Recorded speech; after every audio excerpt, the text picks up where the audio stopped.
India market invest মাইন্ডসেটে আপনাদের স্বাগত। যা চ্যানেল নতুন এসেছেন তাদের করলো প্লিজ চ্যানেলটাকে সাবস্ক্রাইব করবেন, লাইক করবেন, বেল আইকনটা প্রেস করবেন, তার সাথে অল বাটনটা প্রেস করবেন, নোটিফিকেশন সঙ্গে সঙ্গে আপনাদের কাছে গিয়ে পৌঁছাবে। একটা সার্টেন পিরিয়ডের পর প্রতিকটা ইন্ডেক্সের মধ্যে কিন্তু রিব্যালেন্সিং দেখা যায়। আমাদের সেন্সেক্স বলুন, নিফটি বলুন দেখা যায়, ব্যাঙ্ক নিফটি বলুন দেখা যায়। তো এখন যে ইন্ডেক্সটা রিব্যালেন্সিংয়ের কথা বলতে চলেছি সেটা হচ্ছে ইউকের ইন্ডেক্স ফুটসির কোন ইন্ডেক্সের কথা বলা হচ্ছে এখানে বলা হচ্ছে ফুটসির অল ওয়ার্ল্ড ইন্ডেক্স। তো ফুটসি অল ওয়ার্ল্ড ইন্ডেক্সের রিব্যালেন্সিং হতে চলেছে, যেখানে ওয়ার্ল্ডের ভালো ভালো কোম্পানিগুলো কিন্তু স্থান পায়। তো এই জায়গাতে দিয়ে স্বাভাবিকভাবে আমাদের দেশে যেসব ভালো ভালো কোম্পানিগুলো আছে সেগুলো এই ইন্ডেক্সে রয়েছে। তো যা নিউজ পাওয়া যাচ্ছে সেখানে বলা হচ্ছে কি যে ভারতের যেসব কোম্পানিগুলো আছে সেই সব কোম্পানিগুলোতে বলছে likely to see 1.6 billion passive একটা ইনফ্লো আসতে চলেছে। তো কোন কোন কোম্পানিগুলোতে চলুন সেটা একটু দেখে নিই। তো এই যে প্রেডিকশনটা দিচ্ছে এটা কে দিচ্ছে? এটা দিচ্ছে কিন্তু আইআইএফএল সিকিউরিটিজ। তারা বলছে যে অ্যাডিশন হতে চলেছে কোন কোন কোম্পানিগুলো, বলছে বাজাজ হাউজিং ফাইন্যান্স, যার মাধ্যমে $48 মিলিয়ন একটা ইনফ্লো আসতে চলেছে, যেখানে 361 WAM এই কোম্পানিটা, ক্রিসিল, ফর্টিস হেলথ কেয়ার, তার পাশাপাশি blue star, Ajanta pharma, premier engineer, NALCO, ইন্ডোসেন্ট bank, BSC, CDSL, Apar industries এবং কাইনিস টেকনোলজি। তো এই কোম্পানিগুলো অ্যাডিশন হতে চলেছে। তো এই কোম্পানিগুলোর মধ্যে কিন্তু থেকে ব্যাপক একটা ইনফ্লো আসতে চলেছে, যেখানে তার পাশাপাশি সব কতটা কি ইনফ্লো আসতে পারে সেই প্রেডিকশনটা দেওয়া হয়েছে। তো স্বাভাবিকভাবে এটা কিন্তু এই কোম্পানিগুলোর জন্য ভালো নিউজ, যেখানে এই নিউজটা পাওয়া গেছে 21 তারিখে আমাদের মার্কেট ক্লোজ হয়ে যাওয়ার পরে। তো মন্ডেতে এই কোম্পানিগুলো কিন্তু আপনি রাডারে রাখতে পারেন। যেখানে যেসব কোম্পানিগুলো অলরেডি এই ইন্ডেক্সে রয়েছে তার মধ্যে কিছু কিছু কোম্পানি কিন্তু ওয়েট আপগ্রেড করেছে। যেখানে কোন কোন কোম্পানি আছে? আইসিআইসিআই ব্যাংক ইনফ্লো কতটা আসতে পারে বলছে 426.9 million, Kotak Mahindra bank 155.2 million, Cipla, Zomato, ITC hotel, তার পাশাপাশি Aditya Birla fashion retail, mankind Pharma এবং গোদরেজ প্রপার্টিস। তো এই কোম্পানিগুলোতেও কিন্তু আপগ্রেড করা হয়েছে এবং এই কোম্পানিগুলোতে ব্যাপক একটা ইনফ্লো এক্সপেক্টেড। এটা কিন্তু একটা ব্যাপক বড় নিউজ এই কোম্পানিগুলোর জন্য। দেখুন স্যার, ইনফরমেশন পাওয়া যাচ্ছে, নিউজ পাওয়া যাচ্ছে, সেগুলো আপনাদের সাথে আলোচনা করলাম। এটা কিন্তু টোটালটাই লার্নিং পারপাস। এটাকে কেউ বাই রেকমেন্ডেশন হিসেবে নেবেন না এবং মন্ডেতে মার্কেট ওপেন হওয়ার সঙ্গে সঙ্গে গিয়ে বাই করবেন না। যদি বাই করেন তাহলে নিজে ফার্দার অ্যানালাইসিস করবেন, তারপরে বাই করবেন। হিন্দুস্তান অ্যারোনটিক লিমিটেড কোম্পানিটাকে দেখলে দেখা যাবে, দেখুন লাস্ট ট্রেডিং সেশনে অর্থাৎ ফ্রাইডেতে প্রায় 2.5% মতন একটা ভালো অফসাইড মুভমেন্ট দেখিয়েছে, যেখানে লাস্ট 5 দিনে দেখলে দেখা যাবে কোম্পানিটা 12% মতন ভালো মুভমেন্ট দেখিয়েছে। লাস্ট 1 মাসে দেখলে দেখা যাবে প্রায় 16% মতন একটা ভালো মুভমেন্ট দেখিয়েছে এই কোম্পানিটা। কিন্তু 6 মাসের সিনারি দেখলে দেখা যাবে উল্টো, 12.5% মতন ডাউন। আমরা যদি 1 বছরে দেখলে দেখা যাবে 22% একটা আফসাইড মুভমেন্ট দেখিয়েছে। কিন্তু হাই থেকে যদি আমরা ক্যালকুলেশন করি দেখলে দেখা যাবে কোম্পানিটা এখনও পর্যন্ত হাই থেকে অ্যাপ্রক্সিমেট 30%-এর ওপরে কিন্তু ডাউনে রয়েছে।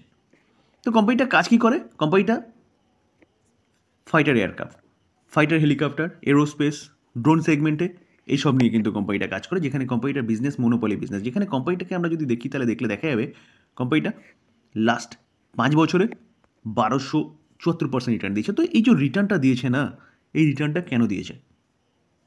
কারণ কোম্পানির মোনোপলি বিজনেস এবং বিশেষ করে তেজাস এয়ারক্রাফটকে নিয়ে একের পর এক নিউজ পাওয়া যাচ্ছিল, কোম্পানি ভালো করছিল, তার জন্য কোম্পানি ভালো দৌড়াচ্ছিল এবং ইন্ডিয়ান এয়ারফোর্সের কাছ থেকে অর্ডারও পেয়েছে। তো কোম্পানি লাস্ট 1 বছর ধরে কেন পড়ছে? পড়ার পিছনে কারণ হচ্ছে কোম্পানিটা যে ইঞ্জিন প্রোভাইড করতো জেনারেল ইলেকট্রিক, সে ঠিক টাইমে ইঞ্জিন প্রোভাইড করছিল না, যার জন্য কোম্পানিটার প্রোডাকশন দিতে পারছিল না ইন্ডিয়ান এয়ারফোর্সকে। যার জন্য কোম্পানিটা বলতে পারেন বিদেশের যে অর্ডার আমরা এক্সপেক্ট করছিলাম সেই অর্ডারও এই কোম্পানিটার কাছে আসছে না। স্বাভাবিকভাবে নেগেটিভ ইম্প্যাক্ট, কোম্পানি হাই থেকে অনেকটা নিচে এসছে। আমরা যদি দেখি হাই কত মেরেছে 5,674, সেখান থেকে কোম্পানি কোথায় চলছে এখন 3,884। তো এখন এই কোম্পানিটাকে নিয়ে কিন্তু পজিটিভ নিউজ পাওয়া যাচ্ছে, যেখানে ভারত সরকার কাজ করছে, বিভিন্ন দেশের সাথে কথাবার্তা চলছে, যে নেগোসিয়েশন চলছে বলতে পারেন, যেখানে ফাইটার এয়ারক্রাফটের সঙ্গে তারা টোটাল টেকনোলজি আমাদের সাথে শেয়ার করবে। তো এরকম কথাবার্তা চলছে এবং তার পাশাপাশি কার কার সাথে চলছে, রাশিয়া বলুন, ফ্রান্স বলুন এবং ইউএসের সঙ্গেও কিন্তু কমিউনিকেশন বা কনভারসেশন চলছে। স্যার যেখানে আজকের দিনের লেটেস্ট নিউজ 22শে মার্চ 2025, নিউজটা কি? নিউজটা হচ্ছে যে জেনারেল ইলেকট্রিক যে কোম্পানিটা ঠিক টাইমে ইঞ্জিন প্রোভাইড করছিল না, কি engine? F404 engine, Tejas MK1 এর জন্যে। তো সেটা শোনা যাচ্ছে যে general electric to deliver first 99F404 engine for Tejas MK1A much in, অর্থাৎ এই মার্চের শেষে দিয়ে কিন্তু ফার্স্ট ইঞ্জিন তারা প্রোভাইড করবে মার্ক 1 জন্য। এটা কিন্তু একটা ব্যাপক বড় নিউজ এই কোম্পানির জন্য, যেখানে কোম্পানির বিজনেসের কিন্তু বলতে পারেন যে আপগ্রেডেশন হতে চলেছে।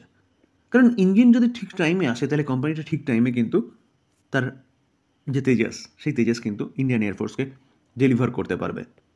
স্যার একটু আগে আমরা দেখেছি যে আইসিআইসিআই ব্যাঙ্কে ফুটসি অল ওয়ার্ল্ড ইন্ডেক্সের ওয়েটেজ বাড়াতে চলেছে।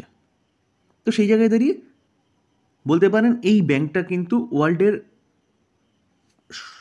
মানে যারা হচ্ছে ফুটসির অল ওয়ার্ল্ড ইন্ডেক্স ফলো করেন, সারা ওয়ার্ল্ডের মানুষ, তাদের কাছে কিন্তু এই নিউজটা পৌঁছে যাবে এবং এর গুরুত্ব বাড়বে। তো আইসিআইসিআই ব্যাঙ্কে নিয়ে আরেকটা নিউজ পাওয়া যাচ্ছে, যেখানে আইসিআইসিআই ব্যাঙ্কের জাস্ট 31শে মার্চ শেষ হতে চলেছে। তো Q4 রেজাল্ট, তো কোম্পানি কিন্তু Q4 রেজাল্টের কথা বলছে, তার সাথে কোম্পানিটা ডিভিডেন্ডেরও কথা বলছে। তো চলুন দেখে নিই যে কোম্পানিটা কবে রেজাল্ট ডিক্লেয়ার করতে চলেছে। দেখুন ICICI bank Q4 result declare করতে চলেছে কবে? স্যাটারডে 19শে এপ্রিল 2025। তো তার সাথে সাথে কোম্পানিটা কিন্তু যেটা একটু আগে বললাম যে ডিভিডেন্ডও দিতে চলেছে। এখন এই রেজাল্ট যার কাছে কোম্পানিটা রয়েছে তাদের কিন্তু অবশ্যই রেজাল্ট জানা উচিত। তো অপেক্ষা করতে হবে 19শে এপ্রিল। তো চ্যানেলের সাথে যুক্ত থাকতে হবে, তাহলে সঠিক সময় সঠিক তথ্যটা কিন্তু আপনার কাছে গিয়ে পৌঁছাবে। ডেলিভারি কোম্পানিটাকে দেখলে দেখা যাবে কোম্পানিটার লাস্ট ট্রেডিং সেশনে অর্থাৎ গতকাল ভালো একটা মুভমেন্ট দেখেছি। মুভমেন্ট দেখানোর পিছনে কারণ কি? কারণ কোম্পানিটাকে নিয়ে কিন্তু একটা ভালো আপডেটও পাওয়া যাচ্ছে। তো চলুন দেখে নিই আপডেট কী পাওয়া যাচ্ছে। ম্যাকোয়ারি, তো ম্যাকোয়ারি এই ডেলিভারি কোম্পানিটাকে নিয়ে বলছে গিয়ে কি যে 48% আপসাইড মুভমেন্ট দেখাতে পারে এই কোম্পানিটা, যেখানে ডেলিভারি কোম্পানিটা 21শে মার্চ অর্থাৎ গতকাল 264তে ট্রেড করছিল। তো এই ব্রোকিং হাউসটা এই কোম্পানিটার টার্গেট কী দিচ্ছে দেখুন, দেখলে দেখা যাবে ম্যাকোয়ারি কী বলছে, keep an out performance call, অর্থাৎ কোম্পানিটা আউট পারফরমেন্স দেখাতে পারে। টার্গেট কী দিচ্ছে? টার্গেট দিচ্ছে 380। তো কারেন্ট মার্কেট প্রাইস থেকে কিন্তু 48% আপসাইড মুভমেন্টের কথা বলছে। তো এটা কিন্তু এই কোম্পানির জন্য একটা ব্যাপক বড় নিউজ বলতে পারেন। বলছে ইন্ডিয়ার জিডিপি ডবল, যেখানে ওভারটেক করেছে জাপানকে 2025-এ। অলরেডি করেছে, আবার করছে, এরকম হচ্ছে, কারণ কখনো ইন্ডিয়া এগিয়ে যাচ্ছে, কখনো জাপান এগিয়ে যাচ্ছে, এরকম একটা ব্যাপার।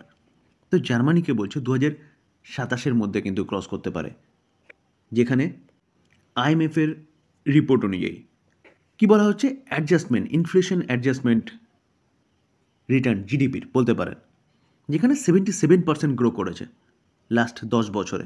ইন্ডিয়ার জিডিপি 2015-তে কত ছিল? 2.4 ট্রিলিয়ন। সেই 2.4 ট্রিলিয়নটা 4.3 ট্রিলিয়নে পৌঁছেছে 2025-এ। তো ইন্ডিয়া কিন্তু যথেষ্ট ভালো গ্রো করছে। তো এইভাবে চলতে থাকলে কিন্তু ইন্ডিয়া খুব তাড়াতাড়ি জার্মানিকেও ওভারটেক করবে 2027-এর মধ্যে এক্সপেক্ট করা হচ্ছে। তো ইন্ডিয়া থার্ড লার্জেস্ট ইকোনমি হতে চলেছে।